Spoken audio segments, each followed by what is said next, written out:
Salut à tous et bienvenue sur ma chaîne pour cet avant-match spécial Monaco-Rennes, comptant pour la 37e journée de Ligue 1.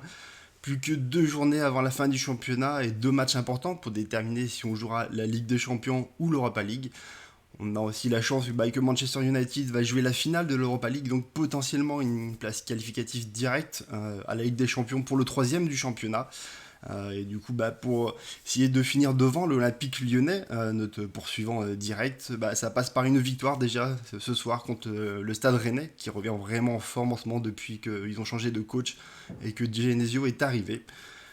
Du coup, on va faire le petit point sur ce match et toutes les informations à savoir. Et ensuite, pour le live Twitch, on pourra échanger ensemble sans souci. Allez, on commence par regarder du coup cette 37e journée de Ligue 1. Où tous les matchs sont en même temps, hein. Tous les matchs sont à 21h ce soir. Le match qui nous intéresse forcément, c'est ce Monaco-Rennes. Monaco du coup 3ème, là où les Stade Rennais est actuellement 7ème. Donc vraiment un très gros adversaire qui nous est proposé. Pendant ce temps-là, du coup, le PSG va recevoir Reims, le LOSC Saint-Etienne et l'Olympique Lyonnais, eux, vont se déplacer à Nîmes. Du coup, un match compliqué pour eux aussi, même si ça reste une équipe relégable, mais ils ont toujours la possibilité de se sauver. 2 points de retard quand même déjà sur Nantes, le barragiste, mais bon voilà, Nîmes à mon avis va tout donner pour essayer d'arracher au moins le match nul, voire une victoire contre l'Olympique Lyonnais. On peut espérer en tout cas qu'ils fassent un petit résultat. Ils ont fait un bon résultat déjà le week-end précédent, donc pourquoi pas rêver qu'ils rapident des points l'Olympique Lyonnais pour nous donner un peu d'air sur cette fin de saison. À l'heure actuelle, du coup, nous sommes à 2 points de retard du PSG, même si ça paraît compliqué d'aller les chercher maintenant avec le calendrier qu'ils ont. Mais bon, pourquoi pas. 1 point d'avance sur l'Olympique Lyonnais, mais un goal average compliqué vu qu'on a 3 buts de retard déjà sur eux. Et bien sûr, le LOSC qui est à 5 points de nous, donc potentiellement le titre est encore jouable. Mais bon, voilà, il suffit d'un point pour le LOSC pour nous écarter complètement de cette course au titre.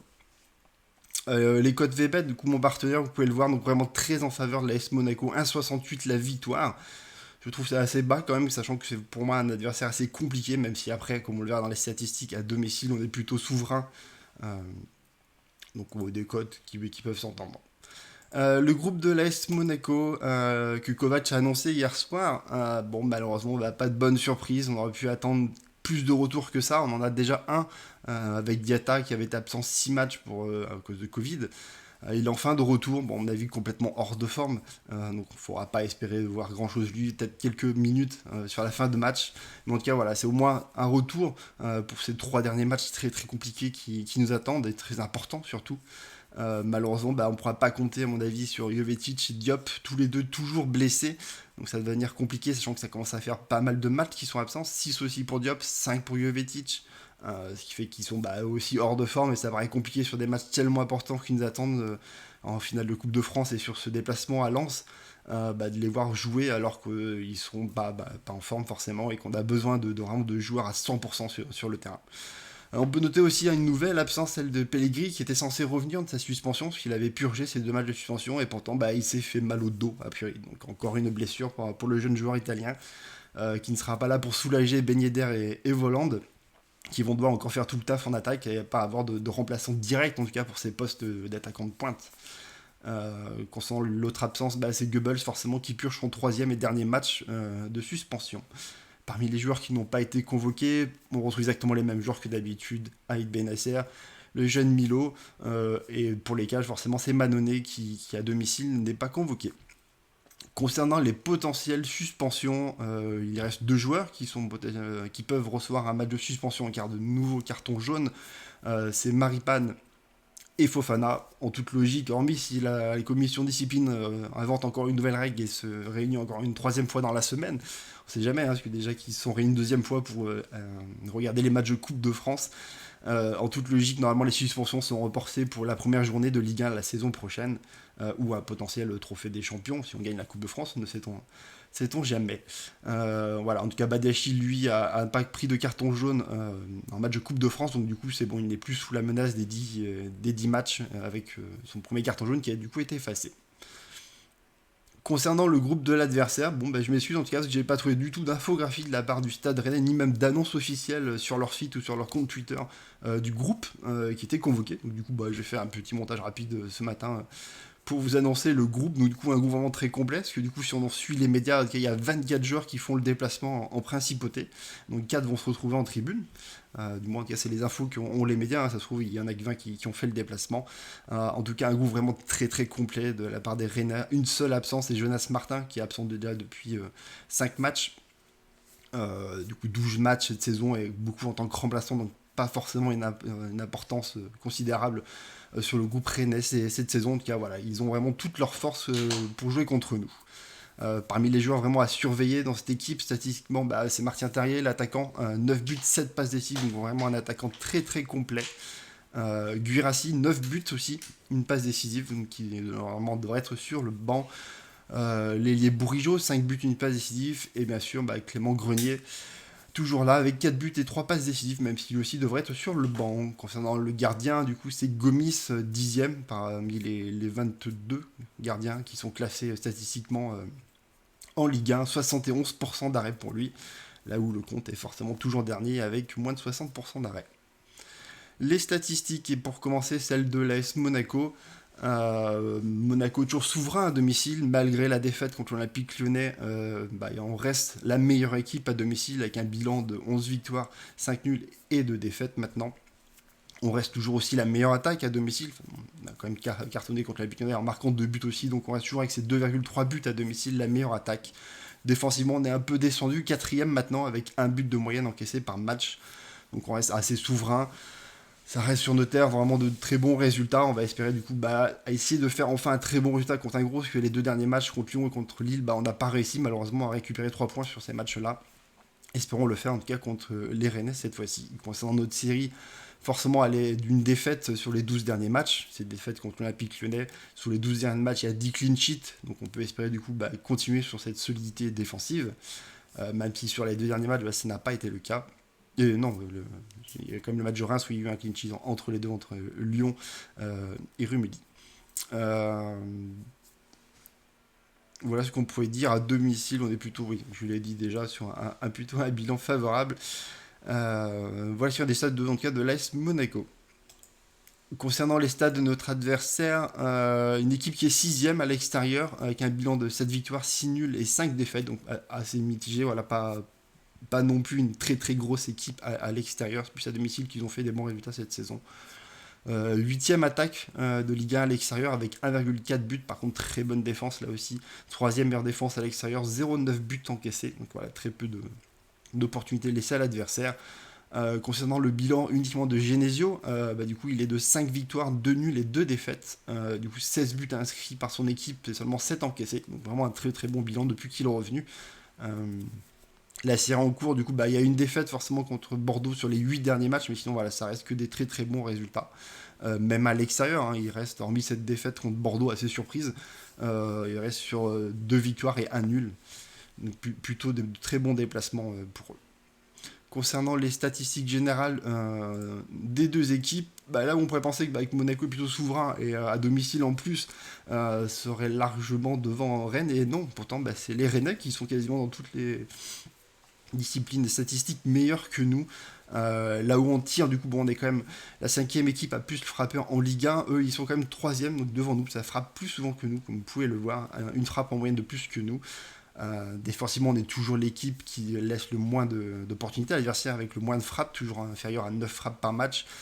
Rennes n'est pas en reste, avec quand même la 3ème meilleure note de ce côté-ci aussi, avec moins de 10 frappes laissées à l'adversaire. Donc voilà, un jeu assez serré qui laisse très peu d'ordinité, comme je disais tout à l'heure. Au niveau de la possession, Monaco qui est une équipe qui joue avec le ballon est 3ème, et pourtant Rennes est aussi devant nous à ce moment-là, parce que c'est la 2ème équipe à avoir le plus de possession en Ligue 1, quasiment 60%, ce qui est assez énorme. On y reviendra tout à l'heure sur les pronos ASM. Le nombre de passes aussi, c'est pareil, Monaco est 3ème et Rennes est 2ème. Concernant le nombre d'arrêts, là forcément 1,7 seulement pour l'AS Monaco, là où les Rennais sont à 2,5 par match. Concernant l'historique entre les 2 équipes, historique très très favorable pour l'AS Monaco, quand même 53% de victoires en moyenne pour Monaco, surtout à domicile, c'est 70% de victoires sur quand même 44 matchs, donc c'est quand même vraiment sur une très très grosse période. Uniquement 7 défaites, donc voilà, on va espérer ne pas en rajouter une aujourd'hui, ce serait plutôt bien.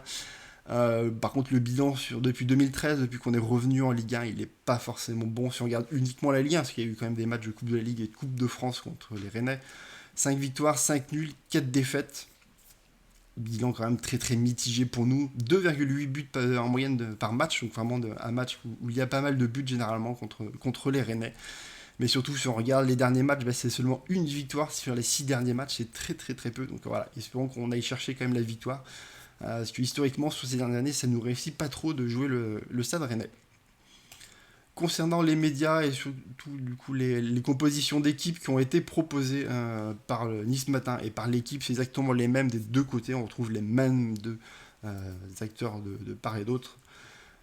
Côté monégasque, on peut voir du coup que les deux médias prennent Badiachil plutôt que Dissassi en défense centrale pour se mettre à côté du coup de Maripane, hein, qui a été mis de côté en Coupe de France et donc qui va retrouver une place de titulaire. On peut s'y attendre. Et aussi du coup le choix de mettre Aguilar titulaire plutôt qu'un Gelson Martin sur le côté. J'y reviendrai aussi tout à l'heure sur les pronos SM, mais ça paraît assez logique de voir plutôt un Aguilar qu'un Gelson Martins. Voilà, pas d'autres informations, il suffit que du côté rennais aussi on retrouve exactement les mêmes 11 des deux côtés, un 11 assez classique, vu que de toute façon ils sont au complet, pas trop de surprises à s'attendre de ce côté-ci. Côté de l'arbitrage, du coup ce sera Bastien qui sera l'arbitre de ce match, un arbitre tout dans la moyenne, 10e sur les 24 arbitres sur les notes médias depuis 2016. Ce sera son 12e match. On peut noter en tout cas qu'il y a très très peu de défaites avec lui, donc un arbitre qui nous réussit plutôt bien. On peut le voir. Attention, par contre, c'est un arbitre qui nous a sorti pas mal de cartons rouges ces dernières années. Le carton rouge de Guézal à Saint-Etienne, surtout celui de Bakayoko contre Nice, qu'on avait fait le 4-0 l'année du titre. Et le dernier carton, c'est celui de Baldé contre l'OL, qu'on avait fait notre fabuleux remonté où on perdait de 1 et on était revenu à 3-2 sur un très très beau match. Voilà, 3 cartons rouges quand même sur 11 matchs, c'est quand même pas mal, donc attention à ça. Côté prono ASM, pour ma part, du coup, je suis parti sur une victoire 2-1 parce que j'espère fortement déjà qu'on gagne à domicile. On est comme une équipe qui normalement fait de bons résultats. Je pense qu'on a appris de nos erreurs contre l'Olympique Lyonnais et qu'on veut absolument pas lâcher cette fin de saison, même s'il va y avoir de la fatigue. On a pu faire un peu tourner en Coupe de France. Donc j'espère du coup qu'on va aller chercher cette victoire qui va être très très serrée à mon avis.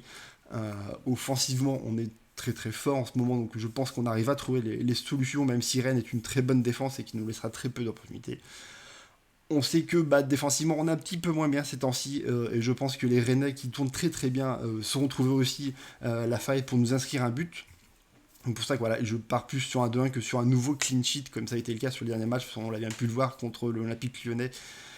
Et qu'on laisse des opportunités et que du coup sur la pression de ce genre de match à très fort enjeu, on arrive quand même un peu à craquer, surtout du coup si on doit aller chercher le score.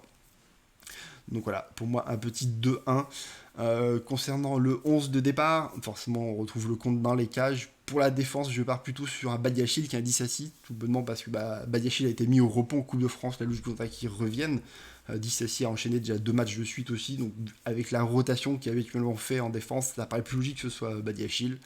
Concernant les latéraux, Enrique est de nouveau titulaire forcément, et je prends plus aussi Aguilar, tout bonnement parce que j'ai regardé sur les matchs contre les grosses équipes à domicile, on joue avec une défense à 5 on joue avec 5 défenseurs en tout cas, voilà, on n'a pas des latéraux, des pistons qui sont des purs ailiers, que ce soit contre Lyon ou contre Lille, à chaque fois on a eu Aguilar et Sidibé sur les côtés.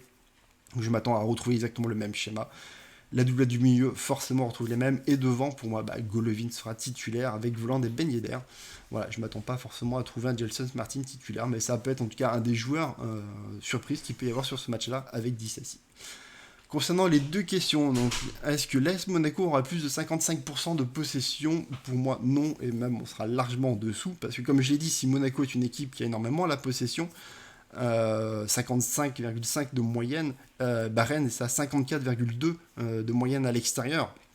Donc vraiment, même à l'extérieur, c'est une équipe qui joue avec la possession, donc forcément il va falloir la partager sur ce match-là. Mais surtout, je suis allé regarder contre les équipes qui jouent la possession à l'extérieur, du coup toutes les équipes qui sont en haut du classement, voir ce que ça a donné quand nous on les a rencontrés à domicile. Contre le PSG, on avait 52% de possession, contre Nice 42%, contre Lyon 47%, contre Lens 32%, et contre Bordeaux 51%. Donc à chaque fois qu'on a joué contre une équipe qui joue la possession habituellement à l'extérieur, on a rarement eu la possession, en tout cas on n'a jamais atteint les 55% de possession. Donc voilà, pour ça je pense que c'est pas sur ce match qu'on aura autant de possession, peut-être qu'on arrivera à la prendre légèrement, à être à 51, 52, mais pas au-dessus de 55. Concernant Voland, est-ce qu'il sera décisif sur les 5 derniers matchs, il met 2 buts, sur les 10 derniers matchs, il met 4 buts, donc voilà, 40% de chance qu'il soit décisif. Je m'attends à ce que la doublette Ben Yedder-Voland fonctionne et qu'on a un but de l'un et une passe de l'autre. Donc voilà, je pars sur un oui, mais du coup je mets pas tous mes œufs dans le même panier en choisissant homme du match. Je choisis du coup de prendre Ben Yedder qui est vraiment dans une très très bonne forme actuellement. Et donc du coup voilà, je mets d'un côté Volant, de l'autre côté Ben Yedder en espérant du coup que l'un des deux soit le buteur qui nous permet de gagner ce match et qui chope le monégasque du match. Bien que pour moi la clé du match est vraiment sur la doublette du mieux, Fofana, Chouameni, c'est à eux sur qui il va falloir vraiment compter si on veut aller chercher la victoire, parce que du coup il y a un très très bon milieu de terrain en face. Et du coup, ça va forcément être grâce à un très bon match de ces deux-là qu'on va aller chercher une victoire. Voilà, en tout cas, ce qui est du coup de toutes les informations à savoir sur ce match-ci. En tout cas, merci à tous ceux qui sont sur YouTube de m'avoir suivi, d'avoir écouté, regardé plutôt ma vidéo et tous mes petits commentaires et toutes les informations que j'avais à vous donner.